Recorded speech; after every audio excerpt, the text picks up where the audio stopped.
Bonjour et bienvenue dans Amis, le podcast où tout n'était qu'un rêve. Salut, moi c'est Marie, mais vous pouvez aussi m'appeler la pleureuse de Paris. Et moi c'est Anaïs et yo estoy llorando. También. Cette semaine, on s'attaque à un film que je rêvais de te montrer depuis très longtemps. Mulholland Drive, sans doute le film le plus connu de David Lynch, souvent considéré aussi comme son plus grand chef-d'œuvre, sorti en 2001. On a évidemment déjà parlé de David Lynch dans Amis avec une saison entière accordée à Twin Peaks. On a aussi parlé de Dune et de Sailor et Lula. Mais clairement, s'il y en avait un que j'attendais de te montrer avec impatience, c'était celui-là. Et après la mort de David Lynch, on s'est dit qu'on ne pouvait plus attendre, qu'il fallait vraiment te montrer ce film et qu'en plus, ça pouvait assez bien coller avec le thème vilaine-fille de la saison. Ça m'était pas apparu comme une évidence quand on a construit cette saison-là, mais là, on s'est dit que ça pouvait passer, quoi. On est très opportuniste. Exactement. Non, mais c'est vrai que ça fonctionne. Et tu m'as dit que ça faisait très longtemps qu'il était sur ta liste et que tu avais envie de le voir. En plus, c'est aussi souvent considéré dans certaines publications comme une des meilleures histoires d'amour du cinéma. Or, c'est une thématique que tu gères plutôt bien généralement. Donc, j'étais très curieuse de voir ce que t'en penserais. Si vous avez envie de savoir quelles étaient les attentes de Marie sur ce film, vous pouvez évidemment écouter notre épisode à l'affiche diffusé il y a quelques jours. Maintenant, on l'a vu. Qu'est-ce que t'as pensé de Mulholland Drive ? J'ai beaucoup aimé. Je pense que de tous les films de David Lynch que tu m'as montré, c'est mon préféré. Ouais. Et bon, je pense que c'est pas une surprise vu que c'est souvent considéré comme son meilleur. Mais clairement, là, il y a vraiment pas de très très loin. Ouais, de très très loin. Parce que les films que j'ai vus, du coup, c'était Twin Peaks, Fire Walk With Me, Sailor et Lula et Dune. Ouais. Et là, vraiment, on est sur une autre gamme. Non, mais ça m'a beaucoup plu. Je le vois pas comme une histoire d'amour. Je vois pourquoi ça peut être interprété comme ça, mais j'ai trouvé ça très beau et intéressant. Je suis ravie. Yo estoy encantada. Voilà, c'est bien. 10 ans d'espagnol. C'est clair, putain. Ça part vite, hein. Question cruciale, est-ce que tu as compris ce film ? Alors, j'ai pas l'ambition de dire que j'ai compris le film, mais en tout cas, j'ai une interprétation quant à sa signification et quant à son intrigue. Voilà. Mais je sais pas si je l'ai compris, parce que vu qu'il expliquait jamais ses films en plus, chacun a peut-être son interprétation et... Oui, et puis je pense que... Pour moi, on va en reparler, mais c'est ce que je préfère avec ces films, c'est que pour moi, il y a un niveau de compréhension assez basique. Et en fait, quand tu commences à rentrer dans les détails, il y a plein de choses qui vont être inexplicables. Et elles n'ont pas vocation à être expliquées, donc en fait ça me dérange pas du tout. C'est pas un film de Christopher Nolan où chaque point de l'intrigue va avoir une réponse. C'est pas une intrigue à clé, quoi. Enfin, peut-être que ça l'est à sa façon, mais c'est. Je pense que c'est un peu trop absolutiste d'essayer de comprendre un film pareil. Mais évidemment, chacun a son interprétation, et j'ai une interprétation sur à peu près toutes les scènes de ce film. Mais je n'en attendais pas moins de toi. Mais de là à dire que je l'ai compris, je ne sais pas. En tout cas, tu as essayé de le comprendre, et j'ai vu ton cerveau mouliner pendant tout le film. C'était assez jouissif. Du coup, est-ce que la brune, c'était censé être la fille qui allait être dans son film ? Du coup, elle est plus dans son film parce qu'elle a disparu. Et maintenant, ils veulent mettre l'autre à la place. Et c'est eux qui avaient commandité sa disparition, je pense. Ce qui est bien, c'est que j'abandonne tout de suite. C'est clair. Alors, ma théorie, c'est qu'en fait, du coup, elle... La version genre angélique d'elle et tout ça, c'était juste une sorte de fantasme de la brune, une fantasme amnésique de la brune. Alors que l'autre, elle était en train de crever, elle est peut-être morte même d'un truc, d'une overdose ou un truc comme ça, je sais pas. En fait, Rita, je pense qu'elle survit à l'accident, après, enfin, je vais voir. Et que Betty, c'est le fruit de son imagination après, c'est-à-dire qu'elle se réfugie dans cet appartement vide et qu'après elle projette dans son espèce de délire semi-amnésique, elle projette une sorte de version angélique de la meuf avec qui elle était et qui va l'aider à... Voilà, mais je sais pas. Ok. J'en sais rien, hein.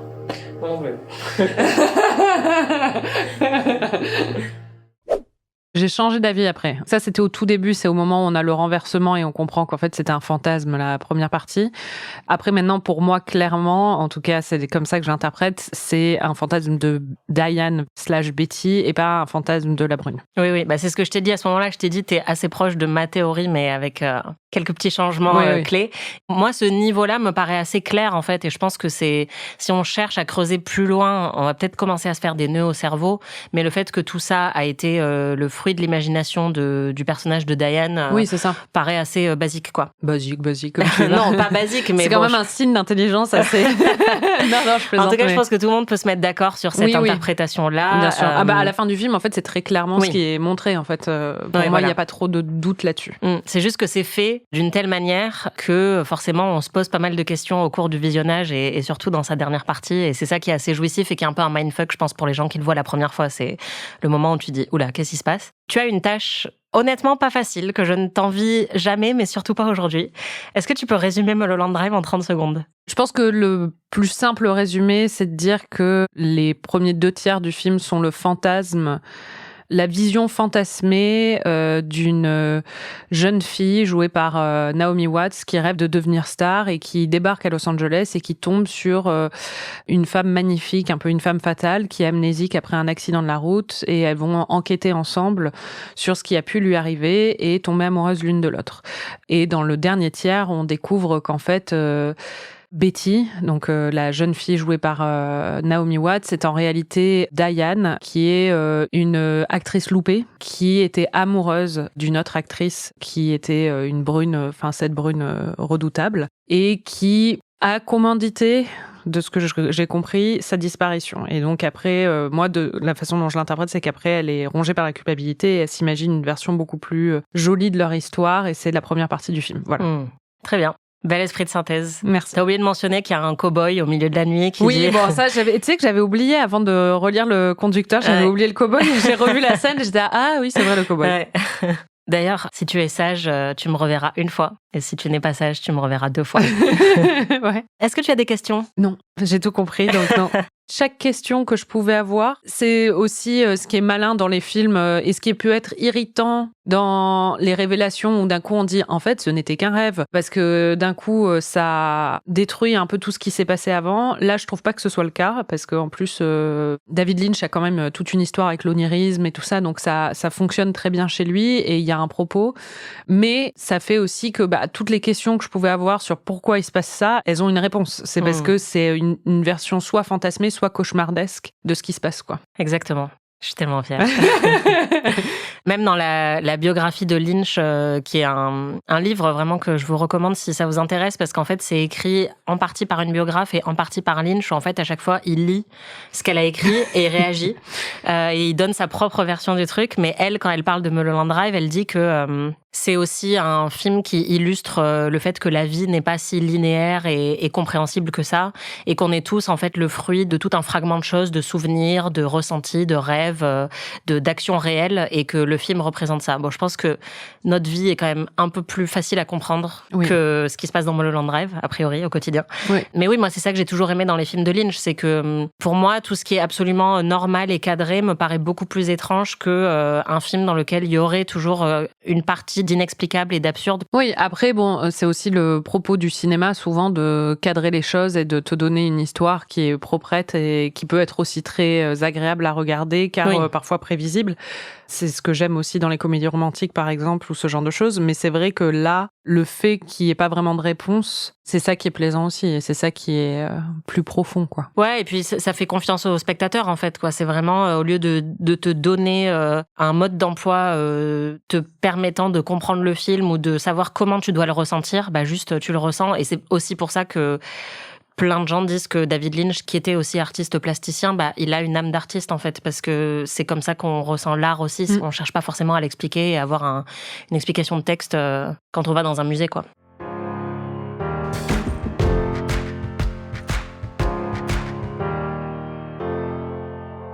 Tu commences à être un petit peu plus familiarisé avec l'univers de Lynch, et ce film-là, qui est considéré comme son plus grand, évidemment, comporte beaucoup des ingrédients phares du réalisateur. Des voitures la nuit.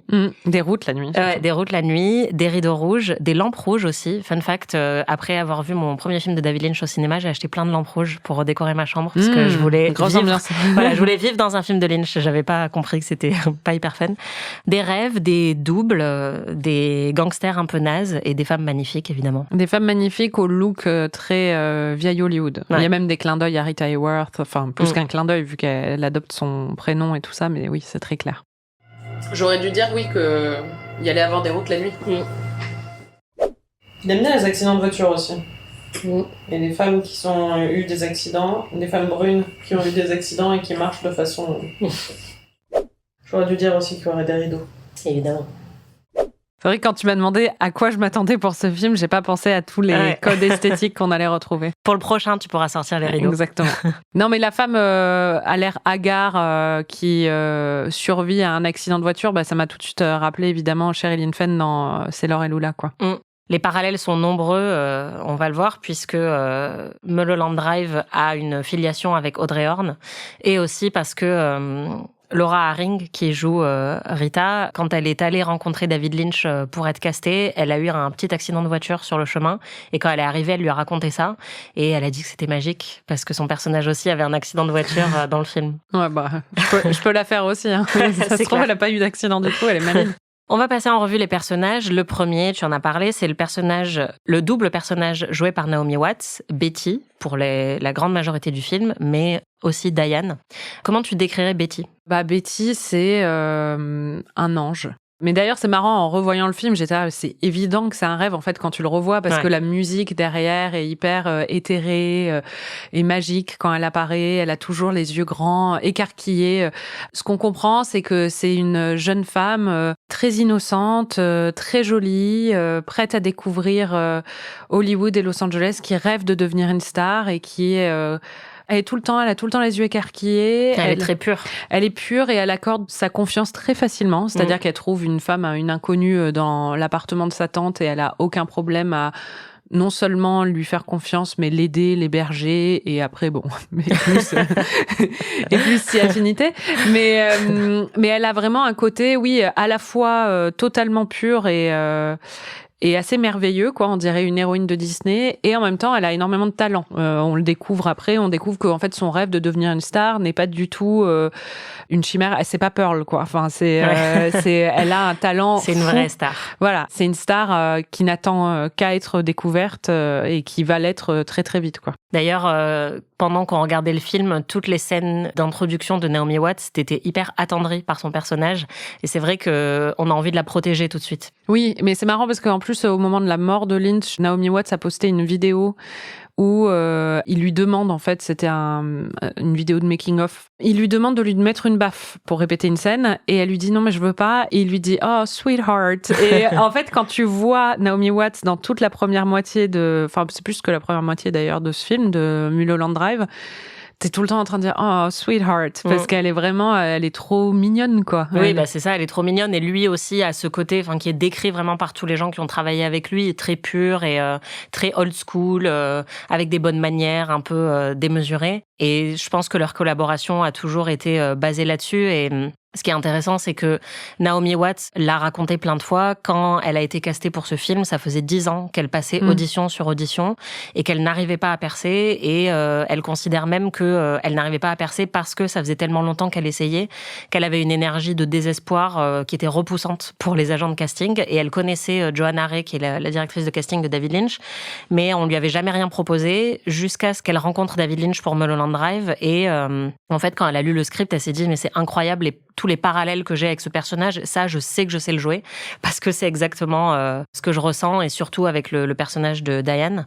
Ce qui est très marrant, c'est que David Lynch, qui caste surtout les femmes au physique aussi, d'abord sur la photo, et il a dit, il faut qu'elle soit jolie, et puis après, je les rencontre. Il l'a fait venir, donc elle arrivait de New York, elle est sortie direct de l'avion, elle est venue rencontrer David Lynch, donc elle était un peu fatiguée, et il lui a dit, ok, est-ce que tu peux revenir demain, mais maquillée? C'est vrai? Ouais. Et il trouvait qu'elle était pas assez apprêtée, et donc il n'arrivait pas à projeter Betty justement dans ce qu'il a vu de Naomi Watts à ce moment-là. Donc elle est revenue le lendemain un peu plus apprêtée, et là il a dit elle est parfaite. Et elle l'a dit et elle l'a redit après la mort de David Lynch. Ça a complètement changé sa vie, puisque ça a été une percée, et pas n'importe laquelle, puisque je pense que ça reste un de ses plus beaux rôles au cinéma. C'est celui qu'il a révélé complètement. Mais c'est marrant parce que il y a une scène de casting dont on va parler, et j'ai pensé à ça. Je me suis dit justement, parce qu'en plus Naomi Watts c'était la meilleure amie de Nicole Kidman depuis les années 90. Elles sont arrivées à Hollywood à peu près au même moment, et il y en a une qui est devenue une méga star et l'autre qui a lutté pendant des années jusqu'à ce film. Tu peux pas t'empêcher de saisir un peu l'ironie pour elle de jouer ce moment de casting où elle est une révélation pour tout le monde, alors que à ce moment-là, cette actrice avait pas eu droit à un moment pareil, quoi. On découvre Betty quand elle arrive à l'aéroport toute émerveillée et elle a fait connaissance avec un couple de vieux dans l'avion qui ont l'air très gentils, qui lui disent bon courage, on a hâte de te voir au cinéma, etc. Et en fait, ils partent de leur côté, ils prennent un taxi et quand on les voit dans le taxi, ils ont un air très inquiétant. Oh là. Oh là là. Ils sont flippants, les mecs. Ça veut dire quoi, d'après toi, cette scène ? En le revoyant encore une fois, en sachant ce qui arrive après, pour moi, c'est un bug dans la matrice un peu. C'est-à-dire qu'ils font partie de cette version fantasmée, imaginée. Et je sais pas ce qu'elle a projeté, ça se trouve, c'est les grands-parents de Diane, hein, et elle les a projetés à ce moment-là. Mais là, c'est un couple de vieux dont elle est censée avoir tout juste fait la connaissance. Mais le moment où ils sont dans la voiture, quand tu le revois en sachant ce qui se passe, t'es là, ah bah oui, en fait, c'est là où on voit aussi que c'est une version totalement onirique et fantasmée, et qu'il y a quelque chose de bien plus vilain sous la surface. Et du coup, quand on les voit avec leur rire un peu maniaque et très inquiétant une fois qu'ils l'ont quitté, on comprend qu'il y a quelque chose de beaucoup plus subversif derrière, quoi. Oui, c'est un peu un signe de mauvais augure, puisqu'on est dans ce monde totalement fantasmé, et là, dès le début du film, on a ce petit indice sur le fait qu'il faut pas faire confiance à ce qu'on voit, et notamment à tout ce qu'on voit de très très beau, et c'est vrai que c'est aussi tout le discours de David Lynch sur Los Angeles, quoi, sur un peu les deux extrêmes, le rêve, la beauté, et à côté de ça, quelque chose de beaucoup plus sombre et manipulateur et cruel, quoi. Si on se dit, par exemple, que c'est Diane qui est en train d'imaginer ça, comme elle est dans un état aussi de désespoir et de dépression, et qu'il y a quelque chose de vraiment très très sombre dans ce personnage, le fait qu'il y ait des moments comme ça où d'un coup le scénario dévie et c'est comme s'il y avait un disque un peu, le disque était abîmé, quoi. Ouais. Ça peut être vu aussi comme une projection d'un coup de quelque chose, de la personne qui est en train d'imaginer ça, quoi, et de son vrai état d'esprit derrière la version très très rose bonbon. On reverra ces petits vieux plus tard dans une scène un petit peu traumatisante.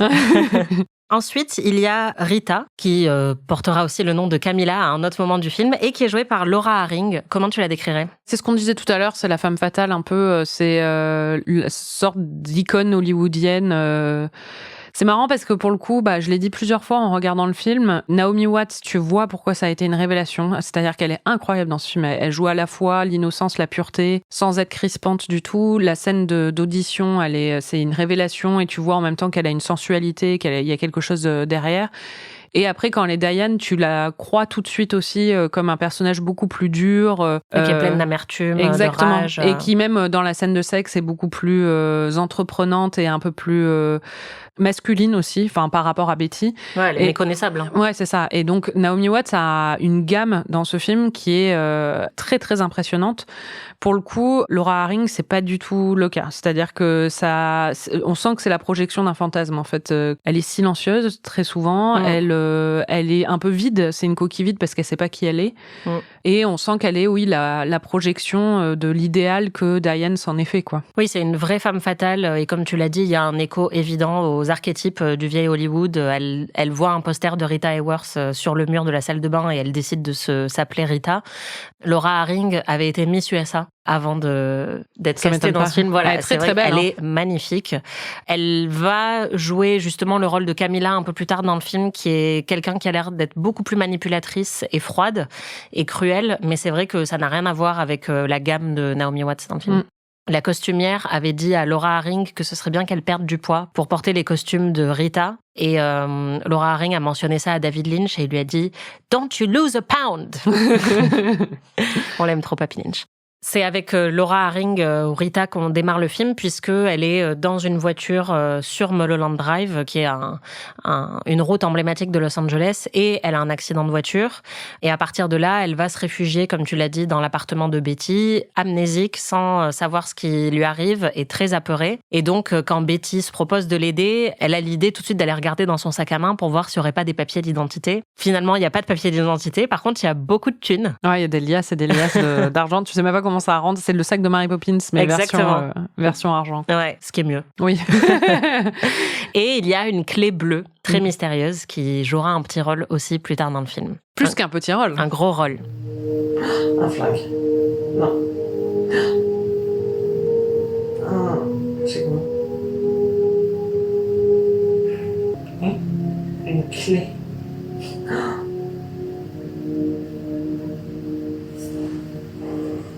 Qu'est-ce que ça peut bien vouloir dire? Aïe aïe aïe. Mais pas de papier d'identité, sinon ce serait trop facile. Au générique, on retrouve pas mal de gens que tu connais. Déjà Jack Fisk, qui est le chef décorateur attitré de Lynch, qui était un de ses meilleurs amis aussi, qui avait travaillé sur Eraserhead, et le mari de Sissy Spacek. Mary Sweeney, qui a été la monteuse attitrée de Lynch pendant très longtemps, une de ses plus grandes collaboratrices, qui a coécrit Une histoire vraie et qui a été mariée brièvement à David Lynch aussi. Et puis après, devant la caméra, il y a pas mal d'acteurs et d'actrices que tu as reconnus. Il y a Melissa George, déjà, qui joue Camilla, une autre Camilla. Oui, c'est marrant parce que je la connais, et j'ai vu sa tête plein de fois, mais je suis incapable de te dire où. Alors, moi... Elle est dans American Beauty, non? Non, c'est pas elle du tout. Non, c'est pas elle du tout. Non. Le rôle le plus emblématique de Melissa George, c'est la meuf dans Alias qui se met avec Vaughn quand Sydney est amnésique, justement. Enfin, a disparu. J'adorais ce personnage.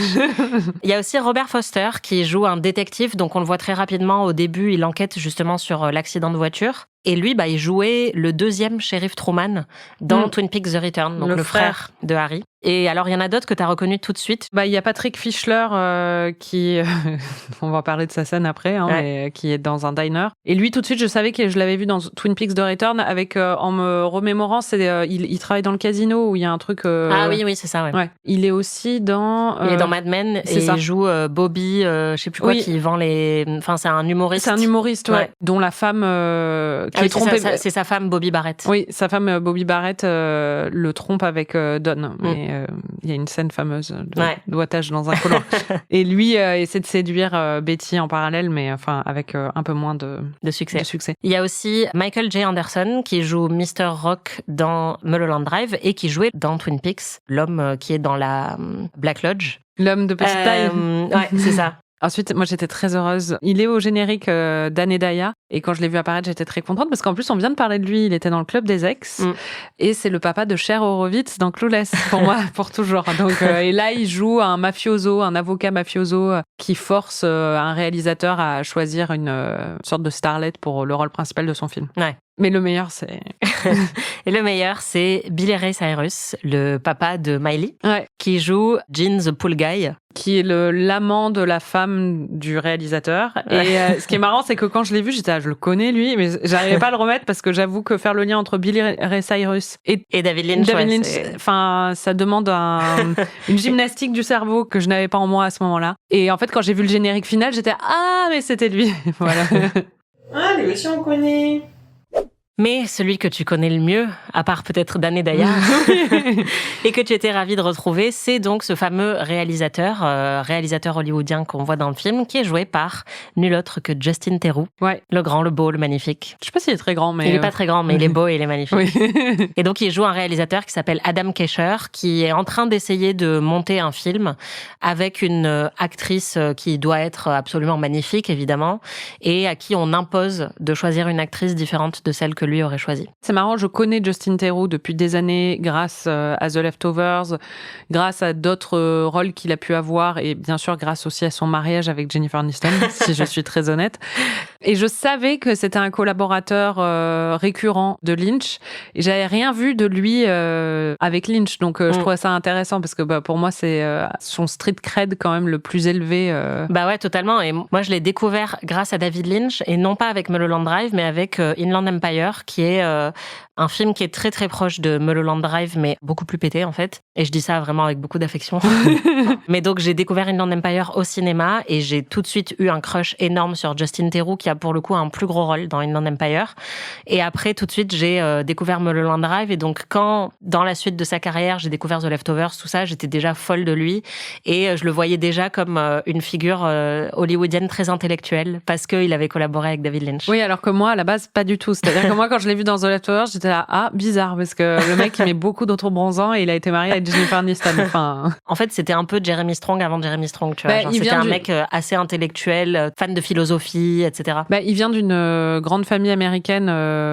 Ses parents travaillaient à Washington DC. En fait il a des oncles écrivains et tout ça, et il a un cousin qui s'appelle Louis Theroux, qui est britannique et qui fait des documentaires et qui est une icône au Royaume-Uni. Exactement. Et en fait ils sont, leur père était frère. Louis Theroux en fait son père est américain américain. Enfin, ils sont tous canadiens, français à la base, enfin québécois, je crois. De ce côté-là, de sa famille en tout cas. Et en fait, c'est une grande famille d'intello américains. Donc, il a ce pédigré aussi dans sa famille. Ce qui, encore une fois, n'est pas évident quand on le voit avec ses cheveux teints en noir. Auto-bronzé. Mais ses cheveux sont pas... Enfin, maintenant, ils sont teints en noir. Mais quand tu le vois dans les films de David Lynch, il avait juste une très belle chevelure noire, quoi. Ça, je suis d'accord. Mais aujourd'hui, le mec, il est orange avec les cheveux teints en noir. Oui, parce qu'aujourd'hui, il est passé de l'autre côté de la barrière, quoi. Mais il a du mal à vieillir. Ouais, c'est ça. Mais en tout cas, je l'aime beaucoup, hein.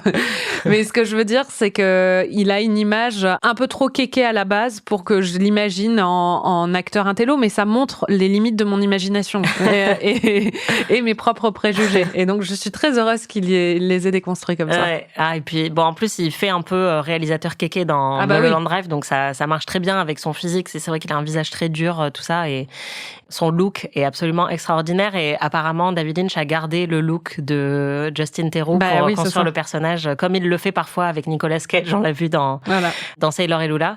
Le réalisateur, Adam Kesher, n'a pas un rôle crucial dans le film. Mais il y a une scène très amusante, je trouve, où il est en réunion avec des producteurs, et c'est à ce moment-là que des producteurs un peu mafiosos lui disent effectivement, on va te présenter une fille et ça va être elle l'actrice de son film et tu devras dire this is the girl et c'est pas autrement, tu n'as pas le choix, quoi. Qu'est-ce que t'as pensé de cette scène? Ouais, elle est absurde. Bon, ça m'a fait rire parce que ça m'a rappelé un peu certaines scènes de Twin Peaks que j'ai pas forcément... Enfin, je saurais pas dire laquelle là précisément, mais c'était très lynchien en tout cas. Ouais. Avec les personnages de mafioso, surtout dans Twin Peaks The Return et tout ça, il y a un peu cet aspect-là.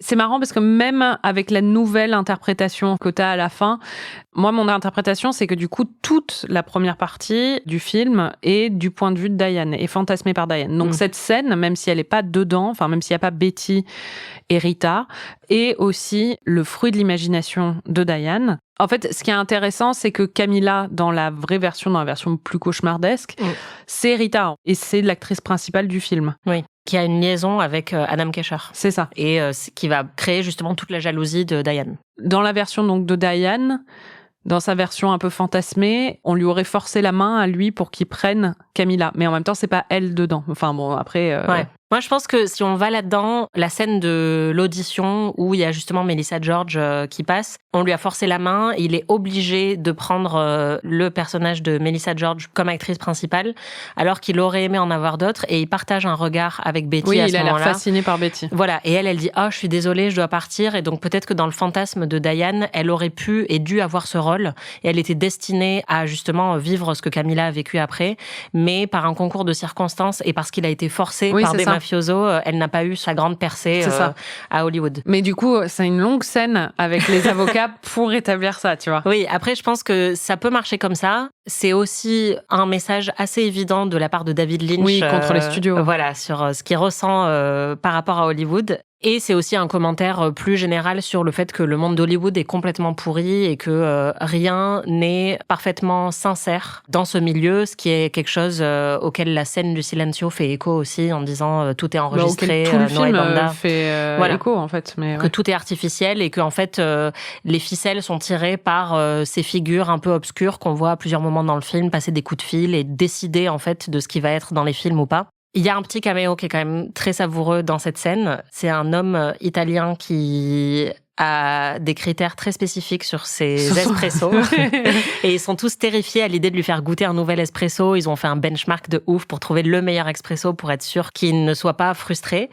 Finalement, il se fait amener un espresso, il le boit et il le recrache immédiatement sur une serviette parce qu'il a l'air de trouver ça dégueulasse.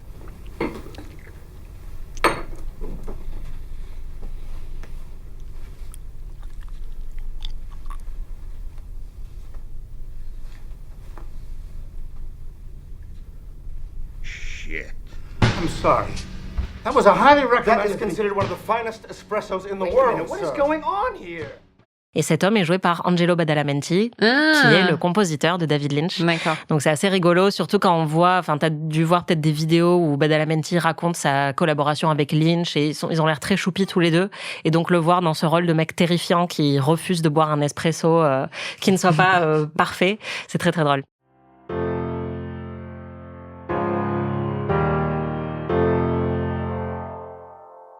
La production du film a été assez compliquée et a connu beaucoup de rebondissements. Donc, quand on voit cette scène-là, je pense qu'elle prend encore plus de sens a posteriori. Tu le savais déjà, mais à la base, Mulholland Drive devait être un pilote d'une série focalisée sur le personnage d'Audrey Horne. L'objectif, c'était que si Twin Peaks marchait bien, à la fin de la saison 2, Audrey quitterait Twin Peaks pour partir s'installer à Hollywood et devenir une star. Et Mulholland Drive aurait été une sorte de spin-off sur la nouvelle vie d'Audrey Horne. Du coup, elle aurait été Rita dedans ? Je sais pas. Après, quand David Lynch le raconte, lui, il dit c'était juste censé être sur une très belle actrice qui a un accident de voiture. Mais, D'accord. Mais l'idée est venue comme ça. 2 thèmes qu'il adore, donc. Exactement. Et donc, ils ont décidé de se lancer comme ça. Il a commencé à écrire. Il a proposé le projet donc à ABC et Disney. Un beau film Disney, comme voilà, tu le vois. C'est ça. Le film que tu as vu là, c'était censé être le pilote de cette série. Évidemment, il y a eu plein de changements au cours de la production. Il a fait le tournage, il a casté tous ses acteurs. Tout ça était censé être le premier épisode. Sauf que quand il a présenté la version finale, elle faisait plus de 2 heures. Or, on lui avait dit qu'un pilote de série, ça serait bien que ça fasse 1 heure grand max, quoi. Donc, on lui a demandé de rendre une version de 1h20. Ça a été très compliqué pour lui. On lui a donné plein de notes. Il a pas du tout apprécié. Il trouvait que ça perdait totalement l'âme du truc. Mais il a quand même fait les coupes. Il a proposé cette version un peu amoindrie de Mulholland Drive. Et finalement, ABC était de moins en moins chaud pour produire la série. Il trouvait que c'était trop long, que le rythme était trop lent, que les actrices étaient trop vieilles. Oh. Ouais. Et que tout ça était un peu trop compliqué et pas assez commercial. Et donc, ils ont fini par annuler, par dire que le projet ne verrait jamais le jour. À la place, ils ont lancé une autre série qui a été annulée au bout de 3 épisodes. C'est fou quand on y pense, parce que les Américains auraient pu avoir Mulholland Drive à la télé et être beaucoup moins cons aujourd'hui. C'est clair. Et en plus, le projet de base, c'était de sortir donc ce pilote comme un film qui sortirait en salle et qui lancerait ensuite la série à la télé, ce qui était aussi un concept un peu révolutionnaire et peut-être pas totalement réalisable dans l'idée, mais voilà, il y avait quand même de la vision. Battlestar Galactica l'a fait, hein. Et c'est pas sorti en salle. Ouais, c'est pas sorti en salle. Non, mais il y avait un film de 2 heures. Oui, mais clairement, voilà, ce côté hybride télé et cinéma pour David Lynch, qui venait de Twin Peaks aussi, aurait pu perdurer. Finalement, ça n'a pas été le cas. David Lynch est passé à autre chose. Il s'est dit, ça va pas se faire, tant pis. Et en fait, il a fini par en parler à un très cher ami à lui, qui est français, qui s'appelle Pierre Edelman, qui est un producteur et qui avait déjà aidé David Lynch à produire ses films quand ça commençait à être un peu compliqué pour lui de produire aux États-Unis. Donc, c'est lui qui a produit Fire Walk With Me, Blue Velvet, Lost Highway. Et donc, Lynch parle de toute cette mésaventure à Pierre Edelman. Et Pierre Edelman travaillait à Studio Canal à l'époque et lui dit « Attends, je vais convaincre Alain Sard, qui travaille à Studio Canal, de racheter les droits de Mulholland Drive et on va en faire un film. » À ce moment-là, David Lynch dit « On va rajouter de la nudité, c'est plus une série télé, on peut faire ce qu'on veut. » Donc là, il a rajouté des scènes de sexe lesbienne. Il était super content. Et c'est à ce moment-là qu'il décide d'inclure le personnage de Diane, qui n'existait pas, et donc de créer cette espèce de boucle et cette sortie de route en fait qu'on voit dans le film. Qui est tout le cœur du truc au final. Exactement, puisqu'à la base, c'était vraiment sur Rita et Betty. Et donc, le projet vraiment Mulholland Drive tel qu'on le connaît aujourd'hui, il a existé aussi comme ça. Il a rappelé Naomi Watts, Laura Harring en leur expliquant ça. Elles ont dit « Waouh, c'est un truc de génie, incroyable. » Ah, parce que c'était déjà elle qui avait joué dans la version télé avec ABC. Tout ce que tu vois dans Mulholland Drive, c'est le pilote, plus des scènes qui ont été tournées après. Ah d'accord, mais du coup, c'était pas juste après Twin Peaks que ça a été filmé. Ah oui, non, à la base, c'était censé être un projet de spin-off de Twin Peaks, mais ça a été très longtemps en développement et ils ont fini par commencer à le tourner en 98. D'accord, ok. Et donc, ce que tu vois dans le film, c'est le pilote tel qu'il a été tourné pour ABC et Disney, avec des scènes qui ont été rajoutées. Donc, ils ont dû rajouter des jours de tournage. J'imagine que la masturbation agressive et déprimée n'était pas dans la version Disney. Exactement. Donc ça a été un processus assez long puisque déjà, même en termes de format, le format pour la télévision et le format pour le cinéma, c'est pas la même chose. Donc il a fallu convertir ce qui était déjà existant. Il a fallu recontacter tous les acteurs pour leur dire est-ce que vous êtes d'accord pour que maintenant ce soit un film ? Il y en a certains qui ont demandé plus d'argent, maintenant que c'était un truc qui allait sortir en salle. Et donc il a rajouté plusieurs pages de script et étoffé cette histoire pour aboutir à ce que toi tu as pu voir. Et un jour, David Lynch a fait venir Pierre Edelman dans son studio de montage pour lui montrer un peu où ça en était. Pierre Edelman est sorti en larmes en disant « C'est catastrophique, ce truc ne verra jamais le jour, c'est incompréhensible. » Il a appelé Alain Sard en lui disant « Je sais pas quoi faire, il faut que tu viennes, il faut que tu regardes ça. » Alain Sard est venu et en sortant, il lui a dit « Mais je comprends pas pourquoi tu m'as fait me déplacer, c'est un chef-d'œuvre en fait. » Donc voilà, comme quoi c'est quand même cool quand il y a des gens qui ont du flair sur ce genre de production. Et c'est donc comme ça que Mulholland Drive, version film de quasiment 2h30, est né. Et ensuite, le film a eu le prix de la mise en scène à Cannes, comme quoi ça valait le coup.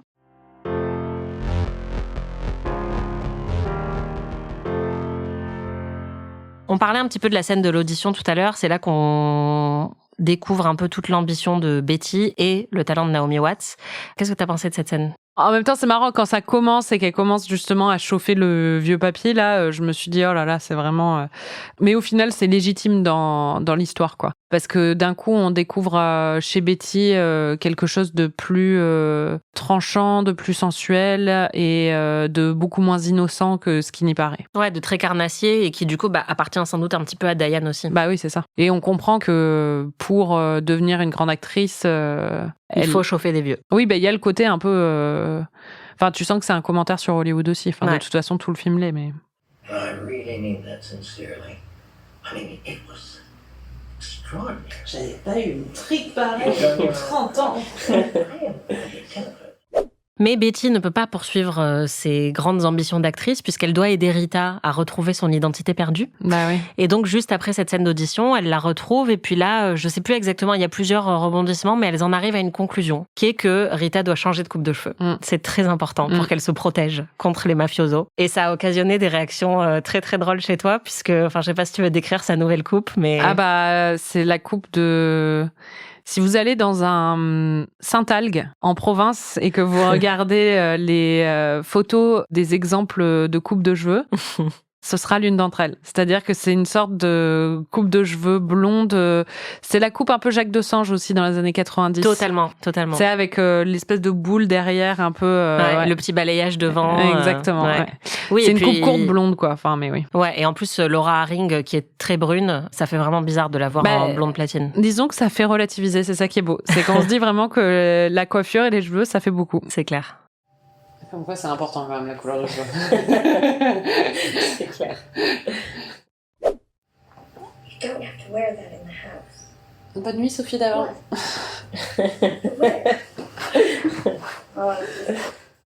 Elle a exactement sa coiffure, en fait. Ça tue un peu tout sex appeal qu'elle avait avant. Enfin, je dois dire que sa coupe brune lui va beaucoup, beaucoup mieux. Bon, heureusement, à ce moment-là, quand Betty lui dit bonne nuit, elle décide d'enlever sa perruque et puis... d'enlever tout le reste aussi. Exactement.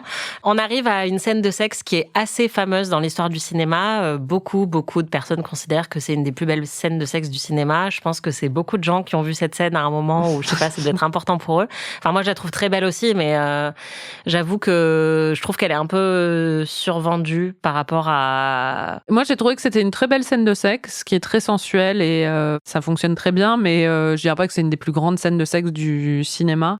Ouais. Moi, je me souviens qu'en fait, quand j'ai commencé... Elles sont juste magnifiques toutes les deux. Oui, en voilà, fait. c'est ça. C'est ça le truc. Deux très belles meufs qui s'embrassent et qui se touchent. Voilà, de façon très sensuelle et évidemment, esthétiquement déjà, c'est magnifique. Et puis, il y a un côté extrêmement sensuel parce qu'elles sont toutes les deux vraiment très, très belles. Oui. Elles ont des petits seins, enfin... L'une d'entre elles a des petits seins. Exactement. L'autre a des très gros seins. Exactement. Mais c'est complémentaire, du coup. Ouais, c'est ça.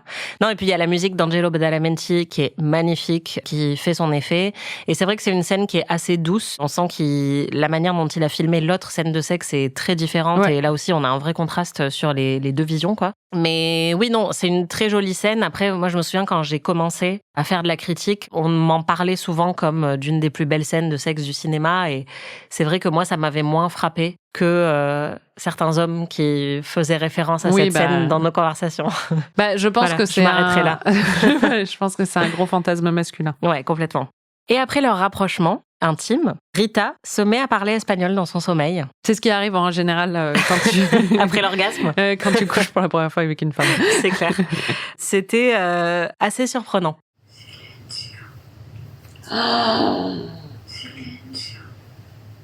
Mais non. Elle est espagnole. En même temps, elle s'appelle Rita. Hein. Oui. Je pense qu'en plus, on avait parlé du silencio avant d'enregistrer l'épisode, donc tout de suite, quand elle s'est mise à prononcer ce mot, ça t'a évoqué quelque chose. On sait que c'est le club de David Lynch aussi à Paris, que c'est quelque chose d'assez culte. Oui, pour moi, c'était vraiment que ça. Hein.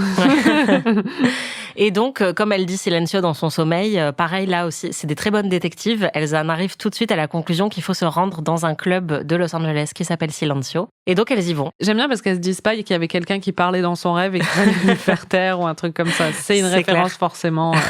Et donc, on arrive à ce qui est sans doute le moment le plus culte de Mulholland Drive, la scène du silencio. Est-ce que tu veux décrire ce qui se passe dans cette scène ? Elles sont dans une salle de spectacle. Ça ressemble à un cinéma, en vrai, au niveau de la disposition. Voilà, un vieux théâtre et avec une scène. Et sur scène, on nous dit plusieurs fois qu'il n'y a pas de groupe. Noah et Banda, ou je sais plus quoi.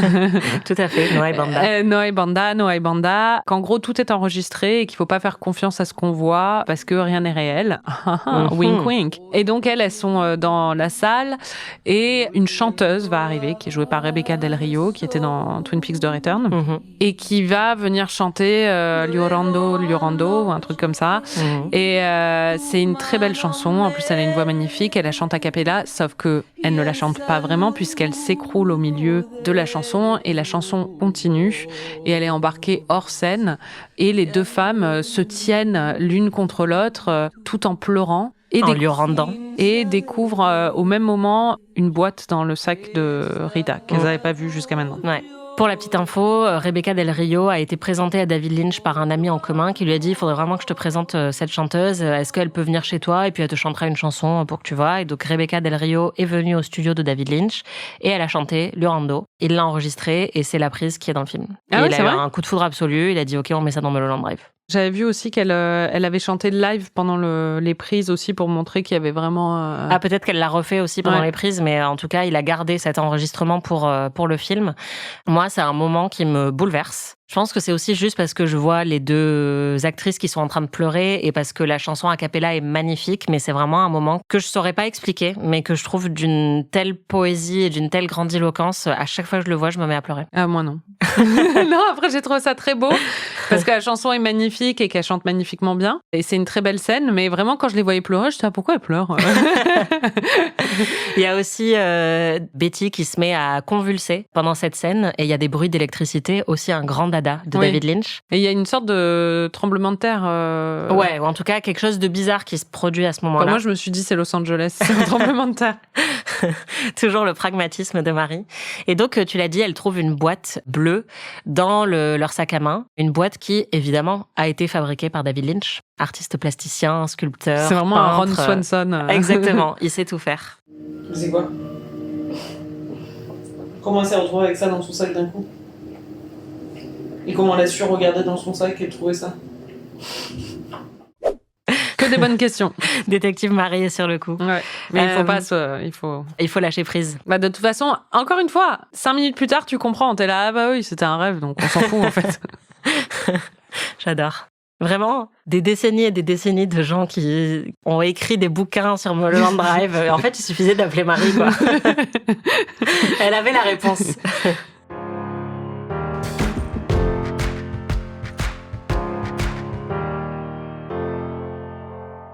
Jusqu'à présent, c'est vrai que c'était un film relativement linéaire et c'est aussi sans doute parce que ça correspondait au pilote de la série.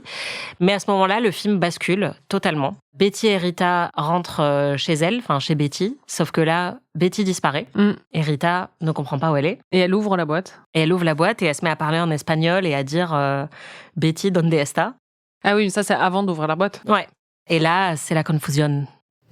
¿Dónde está? ¿Qué es la verdad? Increíble. Increíble. Ah, oh. Muy bien. Vale. Maque. ¿Es una otra dimensión? Ay, ay, ay. Aïe, aïe, aïe.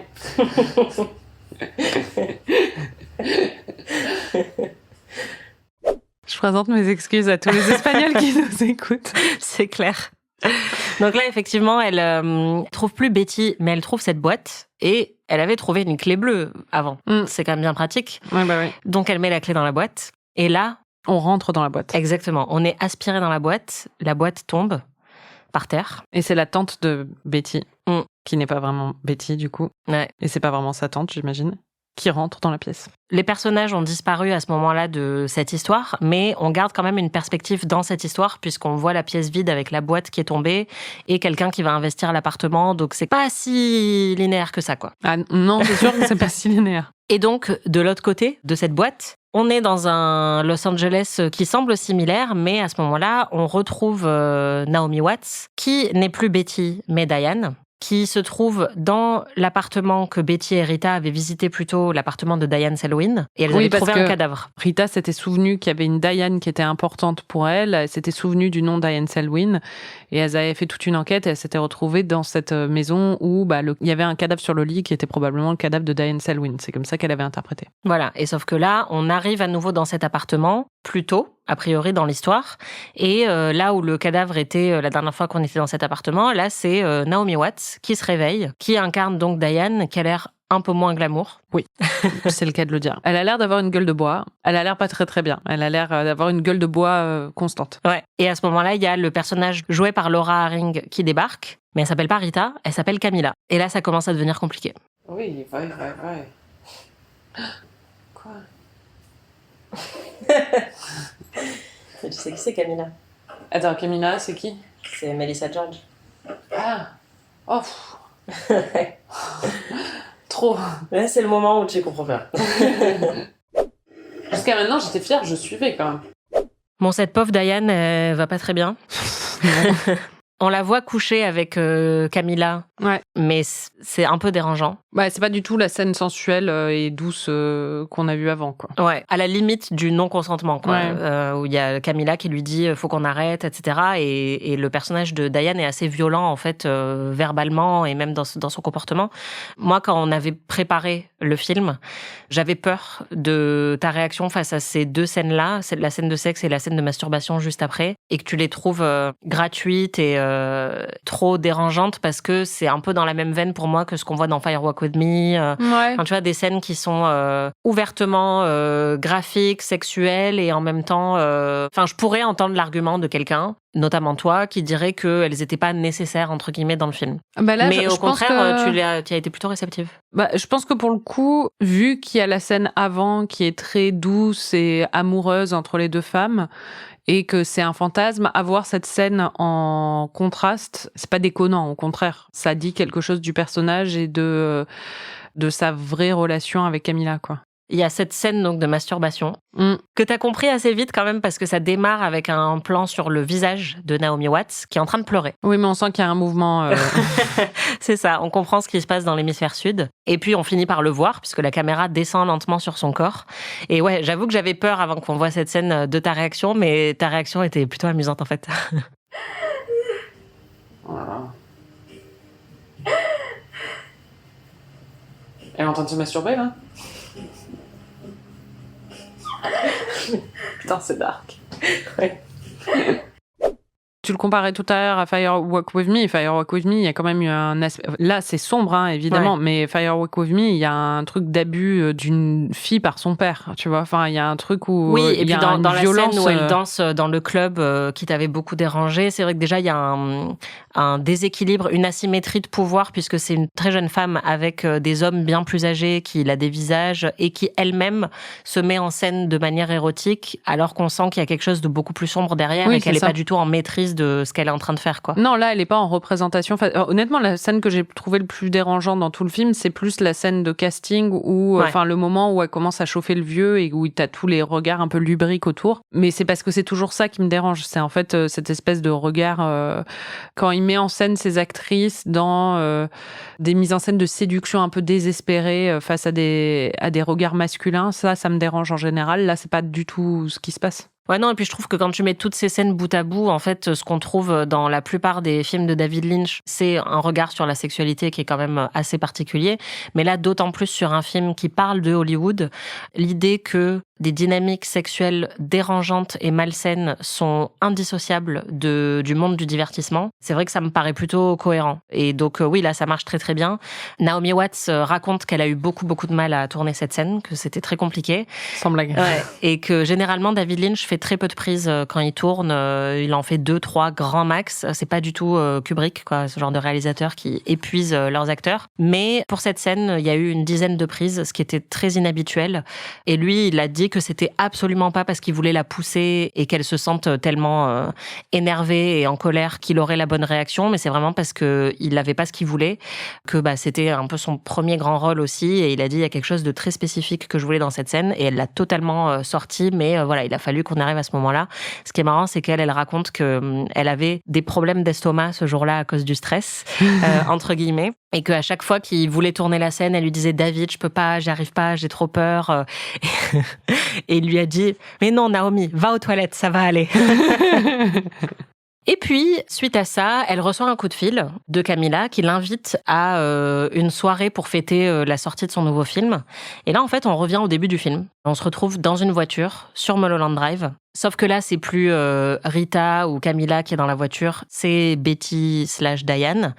Camilla vient la chercher. Et moi, c'est mon moment préféré du film, c'est quand elle la prend par la main et qu'elle l'entraîne en fait en haut de la colline de Mulholland Drive. C'est pile le moment où Camilla se fait menacer dans la scène initiale. Là, on pense qu'il va arriver la même chose à Diane et en fait, on se rend compte que Camilla vient la chercher. Et donc, là, on est totalement dans ce rêve aussi où Diane est un peu sauvée par Camilla. Bon, ça dure très brièvement puisque après la soirée se déroule très mal.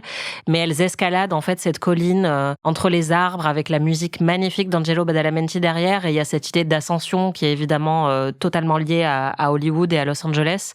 Je trouve ça tellement beau, romantique et triste quand on sait que justement elle regarde Camilla totalement émerveillée alors que elle se fait des idées que ce qu'elle va découvrir ce soir-là, c'est qu'elle n'a aucune place dans leur vie. Je trouve ça vraiment tragique.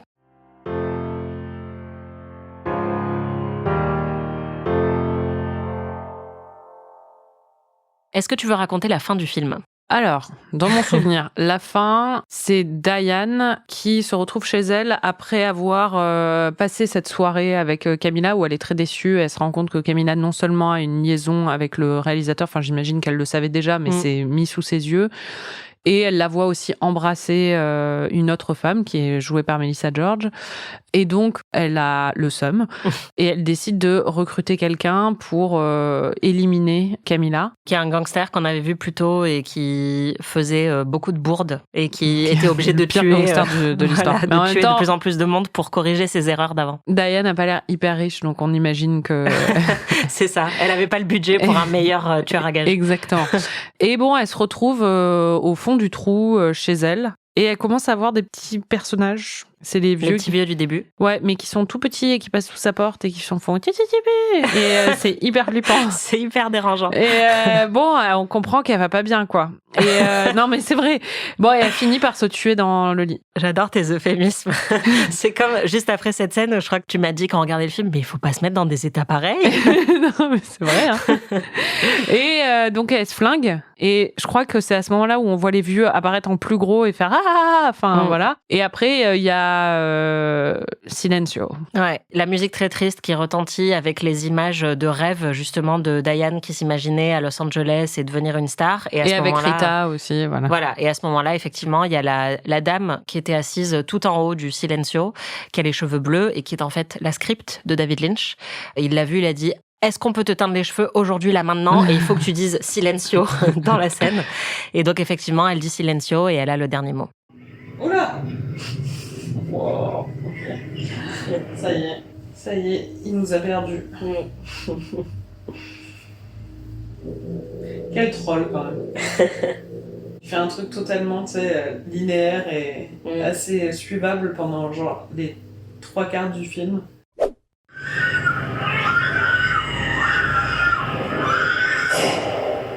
Ah ouais.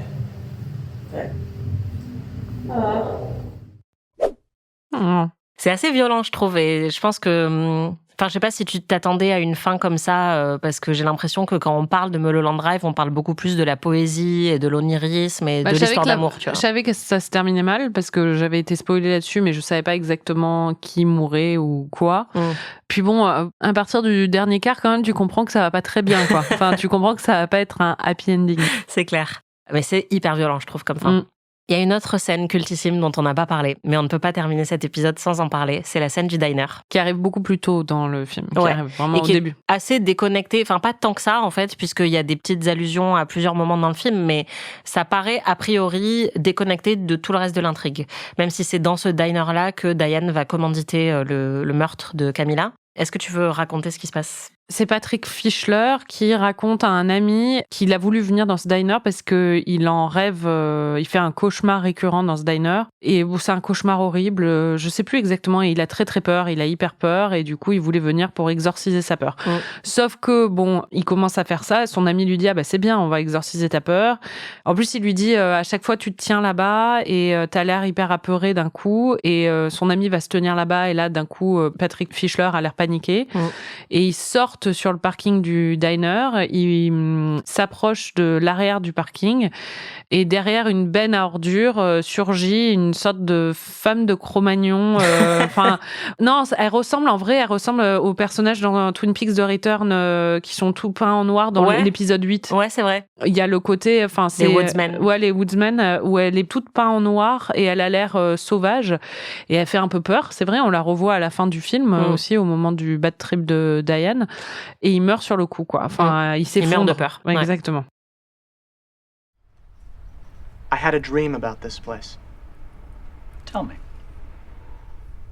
Well, it's the second one I've had. But they're both the same. They start out that I'm in here, but it's not day or night, and I'm scared like I can't tell you. Of all people, you're standing right over there. You're in both dreams. And you're scared. Then I realize what it is. There's a man in back of this place. I hope that I never see that face ever outside of a dream. So, you came to see if he's out there. Right then.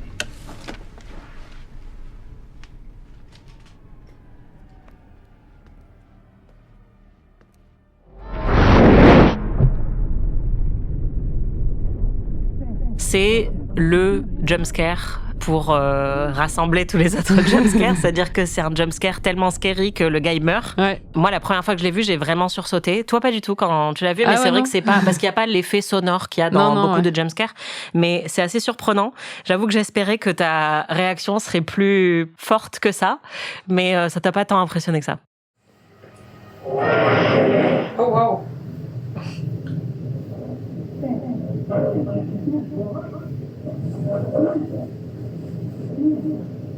Ok. À ton avis, que symbolise cette scène ? C'est marrant, ça m'a fait penser à... Dans le procès de Kafka, il y a toute une parabole au milieu qui n'a rien à voir avec l'histoire, mais je me souviens plus exactement des détails, mais en fait, je l'ai étudié au bac, donc je me souviens que cette parabole était très importante. J'avais eu une très bonne note en analyse de texte. Bravo. Et en fait, ça m'a fait penser exactement à ça, c'est-à-dire à une scène qui est déconnectée de l'histoire, mais qui, au final, symbolise tout le propos du film. Et là, c'est sur le lien entre la réalité et le cauchemar, et entre le rêve et la réalité aussi, et le fait que se cache derrière le diner, qui est quand même un symbole de l'Amérique, quoi. Enfin, qu'en plus on retrouve dans Twin Peaks et j'imagine dans d'autres œuvres de David Lynch. Derrière ce diner qui est très américain, et derrière la benne à ordures, t'as un monstre qui va te faire mourir de peur, quoi.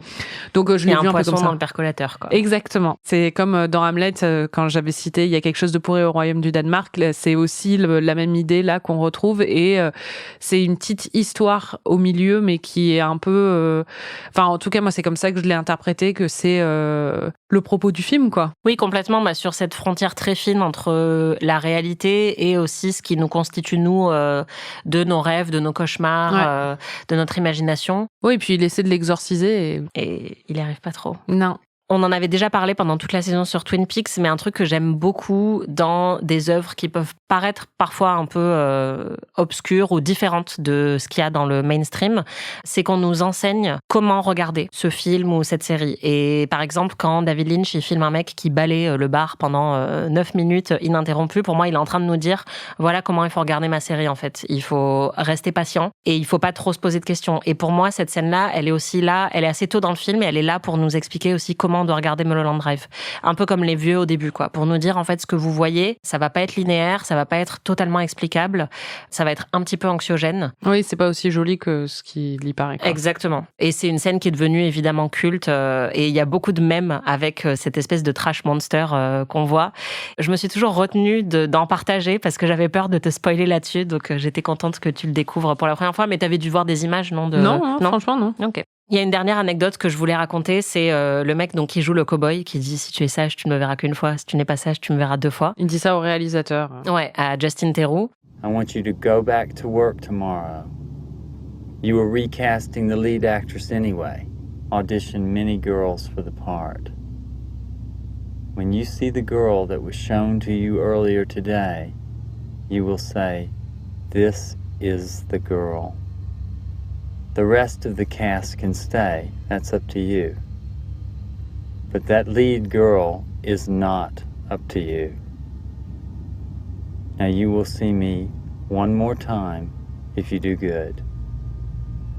You'll see me 2 more times if you do bad. Good night. C'est un mec qui n'avait jamais joué de sa vie avant, mais qui connaissait David Lynch. Et donc, Lynch lui a dit, bon, là, j'ai un projet pour toi. Tu es parfait pour ce rôle. Et en fait, le mec était assez stressé et il avait beaucoup de mal à retenir ses lignes, ses répliques. Au bout de 2 répliques, il n'y arrivait plus. Et j'ai lu le script de Mulholland Drive et c'est bien plus long que ce que tu vois dans le film. Et cette scène-là est hyper longue. Et en fait, il y arrivait tellement pas que Justin Theroux, qui jouait face à lui, a scotché les répliques sur son front et sur son torse pour que le cow-boy puisse réciter toutes les répliques. Et après, il est allé voir David Lynch, Justin Theroux, en lui disant « Mais je pense qu'il faudrait qu'on retourne cette scène parce que il était hyper raide, ton mec. Je comprends pas trop. » Et une fois que Justin Theroux a vu Mulholland Drive, il a dit « Ah bah non, c'est la performance la plus dérangeante de tout le film. » Et David Lynch savait exactement ce qu'il faisait en faisant ça. Donc c'est très très drôle. Et Justin Theroux qui a aussi dit la première fois qu'il a vu Mulholland Drive que c'était comme écouter Sgt Pepper's pour la première fois. Ah waouh. Ça m'étonne pas de lui, tiens.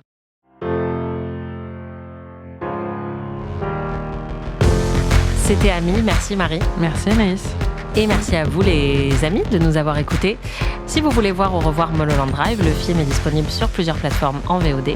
Vous pouvez retrouver tous les épisodes d'Amis sur slate.fr ou votre plateforme de podcast préférée. Et dans le prochain épisode, Marie va me faire découvrir Easy A ou Easy Girl en VF. Et ce sera le dernier épisode de cette saison Vilaine Fille. Ouais. On vous prépare un tout autre programme juste après. On vous en reparle très très vite. Ami est un podcast d'Anaïs Bordage et Marie Telling, produit par Slate Podcast. Direction éditoriale Christophe Caron. Production éditoriale, prise de son et réalisation Aurélie Rodriguez.